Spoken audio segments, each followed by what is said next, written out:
all doing well. Warren Faye here from Evolution Dance, and welcome to our Technique Tuesdays.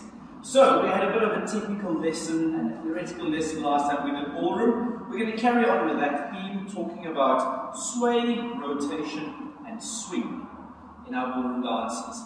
So, again, very, very important theoretical, technical elements that many people often get wrong.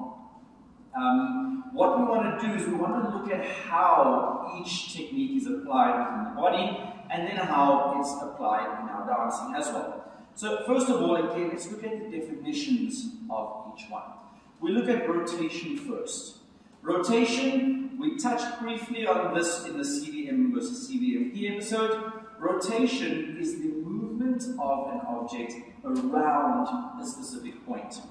For today's exercise, that specific point is going to be your spine, and we're going to rotate the ribcage around the spine.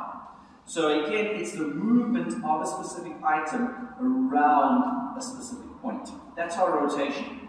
Sway is the inclination of the body towards a specific point. So if I sway my body, I incline or I stretch my body towards a specific point. We're going to talk about the posture importance and all of that. And swing, in terms of ballroom, is a combination of rotation and sway.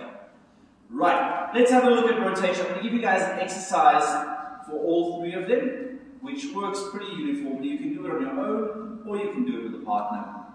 What we want to do, we start off with rotation. Put the feet slightly apart, knees nice and relaxed, and we just make a circle in front. If you have a hula hoop, that helps. Otherwise, you can just practice your frame by making the circle. And what we want to do is, the idea is you want to keep your spine as still as possible, and you want to rotate the rib cage around that point. See my knees stay nice and relaxed, and that's where we want to be. Again, I was talking about a hula hoop earlier. You want to be very careful if I do it sideways to not break the frame.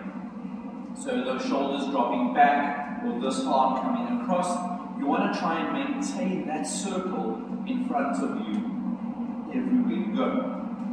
That's rotation. Where does this apply? If we look at CVM, as we spoke about in the last Ballroom episode, when we're stepping forward, we use CVM to initiate a turn. So we step forward and you rotate the rib cage around the spine. That's the start of our rotation in order to be able to move to the side. Then we want to look at sway. Sway being the inclination of the body. Now this is the one that people get wrong most often, along with swing. So same exercise, knees a bit more relaxed now. Now when we create sway in the body, we create it through the hips, knees and ankles. It's not created by tilting the upper body.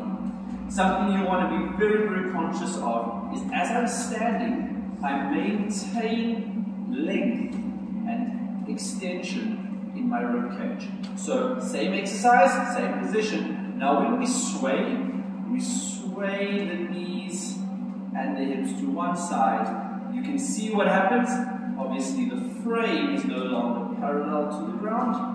But what becomes very, very important is that as I sway, I maintain extension in the side of the body. I don't sway and collapse, or sway and collapse. So you want to be conscious that it's just working through the hips, the knees, and the ankles. Swing, well, sway, if we look at an example, again, if we're looking at waltz basic, we started with our rotation, or even if we're just doing a normal basic change step, we're going one. As I start moving, you can see we start creating a little bit of a sway in the body to get up over there. We make sure we stay extended, I haven't collapsed, and as we lower, we can straighten out again. Then of course swing, which is a combination of the two. We take both of those exercises and we combine them. We stay aware of the core, the lower back, pelvis tucked under the body, and we can start with the rotation as we rotate, we're going to sway to the side as well. Being very conscious of keeping those sides nice and long. That's what you're going to practice over there. Where do we apply swing? We apply swing in all of our ballroom dances except tango. Tango does not have any swing. We do work with sway and rotation separately. If we look at a waltz, when we create just a normal natural turn, we use a rotation and a sway to create swing. So if we're dancing that natural turn, it goes 1, 2. And that's what gives us that nice big scooping feeling and allows us to move in the waltz. Go think about that. Let us know if you have any questions. Again, please share the channel. Let your friends know about us. Like, give us a subscribe, and we'll see you all next time.